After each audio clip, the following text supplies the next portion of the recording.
Três intuições para a nossa homilia de hoje. Nós encontramos durante estes finais de semanas sempre a promessa de Cristo falando conosco que Ele iria para a casa do Pai, mas que não nos deixaria órfãos, que ia preparar um lugar. E todo esse discurso culmina hoje naquilo que seria a Ascensão, ou a solenidade da Ascensão, e domingo que vem naquilo que nós celebraremos como o dia de Pentecostes. Existe, neste contexto litúrgico, existem muitas coisas, mas três coisas que eu separei neste final de semana para partilhar com vocês. A primeira delas, muito simples, que está lá no primeiro capítulo de Atos dos Apóstolos, o primeiro versículo, que eu acho encantador. E uma vez por ano, que é quando cai este texto, eu faço questão de falar. Nós encontramos muitos pronomes de tratamento nas cartas de Paulo, nos próprios Atos dos Apóstolos, nas cartas de Tiago, de Pedro, né? João, por exemplo, que nos chama de filhinhos, né? Caríssimos irmãos e irmãs, amados de Deus. Mas tem um pronome de tratamento, que nem parece pronome de tratamento, que está no capítulo 1, o versículo 1 do livro de Atos, que, aliás, acho que católico que se preza tem que ler Atos dos Apóstolos quando aprende a ler, deveria ser alfabetizado com Atos dos Apóstolos. E eu penso que é dos livros mais importantes do Novo Testamento e que a gente não dá bola para ele. E que pronome de tratamento é este? Quem escreveu Atos dos Apóstolos é Lucas, o mesmo evangelista, o mesmo discípulo que escreveu o Evangelho de Lucas, que nós chamamos de Lucas na tradição, escreveu Atos dos Apóstolos. E ele começa Atos dos Apóstolos assim: no meu primeiro livro, qual que é o primeiro livro? Evangelho de Lucas. Aí uma vírgula, e aí ele coloca um vocativo, que é um pronome de tratamento, né? Quer dizer, usa aquilo que seria, né, o caso vocativo e coloca o pronome de tratamento. No meu primeiro livro, vírgula, ó Teófilo, eu contei para vocês como que Jesus nasceu, viveu e morreu. E agora, neste segundo livro, eu conto para vocês como que ele apareceu, como que ele subiu aos céus e o que nós fizemos depois que ele subiu aos céus. Mas o interessante é o pronome de tratamento, que por muitos séculos as pessoas interpretaram como se fosse uma pessoa. Porque existe gente chamada Teófilo. Nós temos um padre, amigo meu, que chama Teófilo, trabalhou aqui comigo. Acontece que não é uma pessoa, é um pronome de tratamento. E Teófilo, ao pé da letra, significa amigo de Deus, ou amigos de Deus.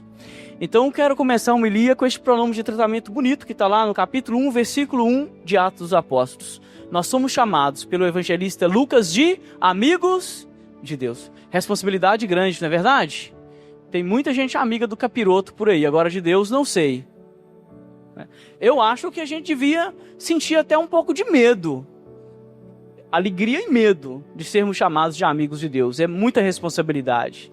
Então eu queria que vocês primeiro ficassem com este pronome de tratamento, que não deveria ser só um pronome de tratamento, deveria ser uma declaração existencial. Você é amigo de Deus, eu sou amigo de Deus, nós queremos ser amigos de Deus, e que aparece de forma tão bela no livro do Atos dos Apóstolos, capítulo 1, versículo 1. Atos 1:1, só ir lá ver.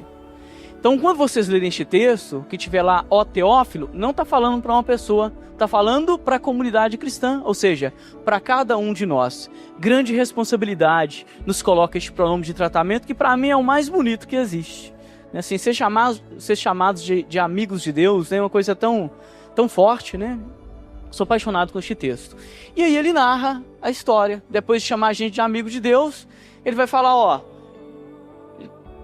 Jesus apareceu, ficou durante 40 dias aqui conosco, e aí ele nos levou a um lugar afastado da cidade.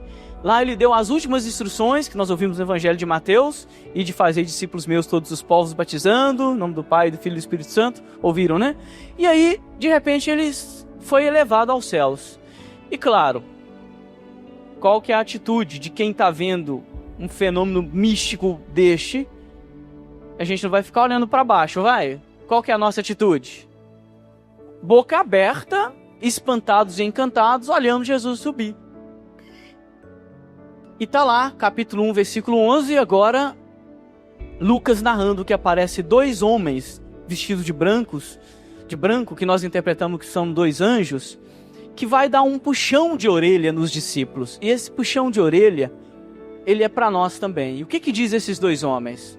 Homens da Galileia, o que vocês estão fazendo aí olhando para o céu? O que subiu haverá de voltar, né?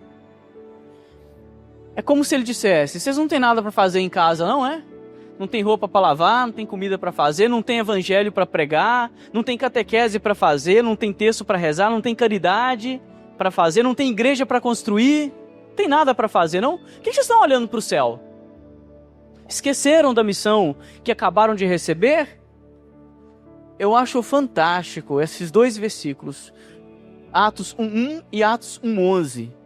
Em 1:1 eles me chamam ou nos chamam de amigos de Deus.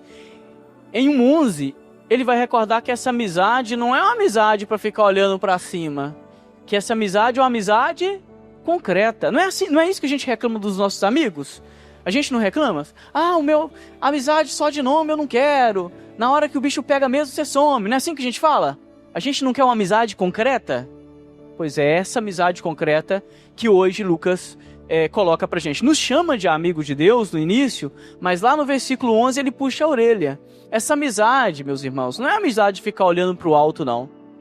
É uma amizade que engaja a vida. Quando eu falo de engajar a vida, eu estou falando de engajar mesmo. Ou seja, uma amizade na qual eu me lanço. Não é amizade de palavra, né? Amizade de declarações, essas declarações melentas e falsas que a gente escuta o tempo todo, né? É uma amizade que tem que engajar. E por isso, o que vocês estão fazendo olhando para o céu? Isso deixa para a gente, então, essa mensagem bonita e forte do cristianismo. Que a amizade com Deus nos leva a uma ação.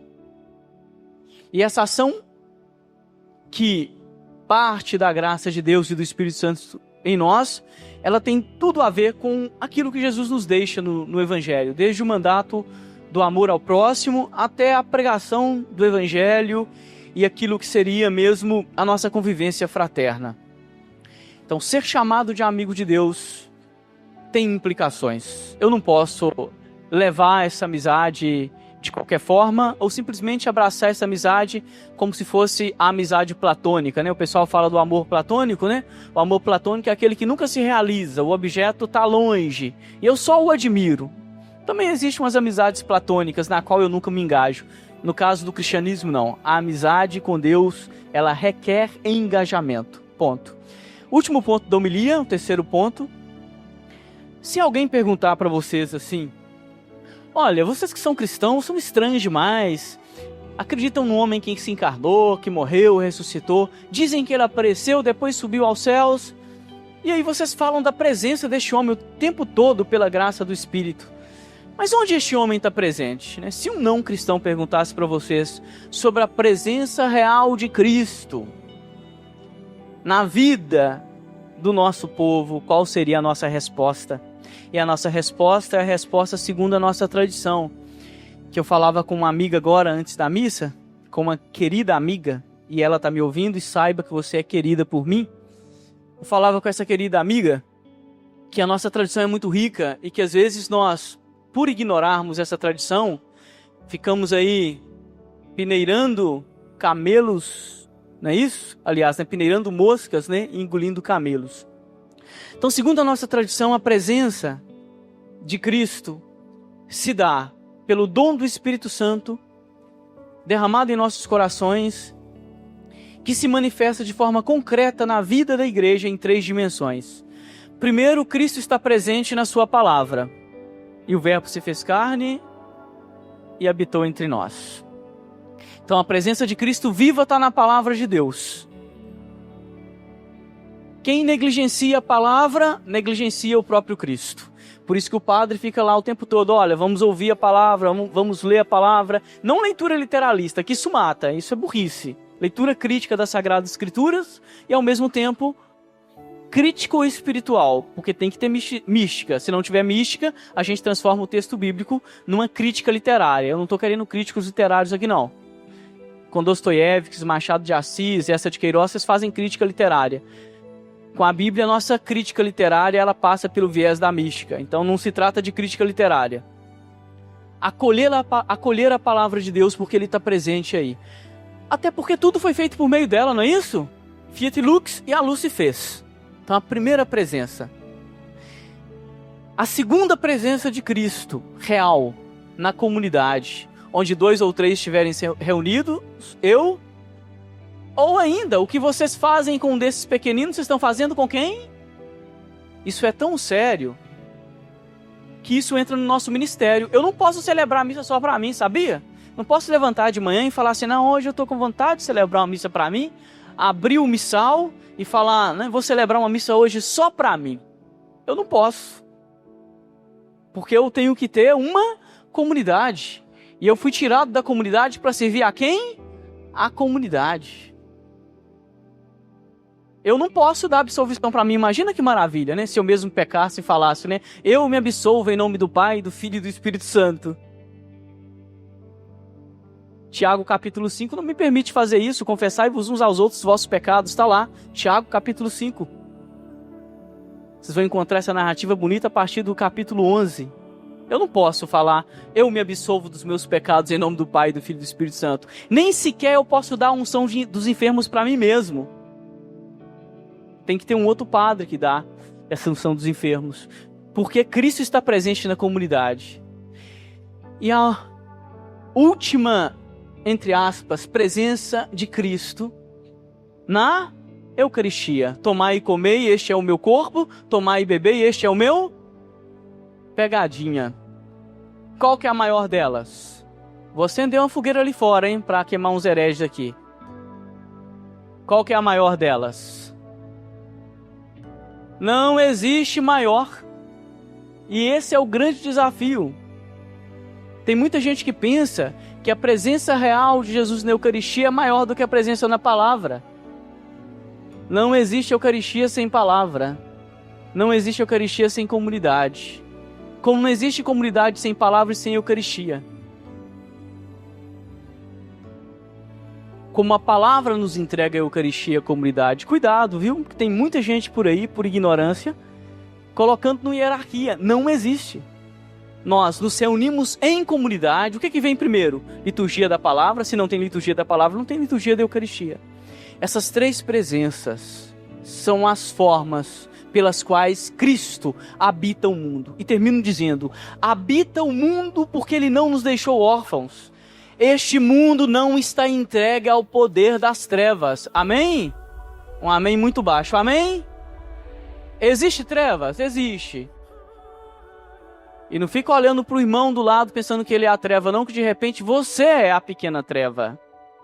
Que a gente fica procurando o mal no outro, né? O tempo todo, o equívoco no outro, sem olhar para dentro de nós. Existem trevas no mundo, obviamente que sim, mas ele não está entregue ao poder das trevas. Deus amou tanto o mundo que enviou o seu Filho, para que o mundo tenha nele salvação. Não é assim que nós cremos?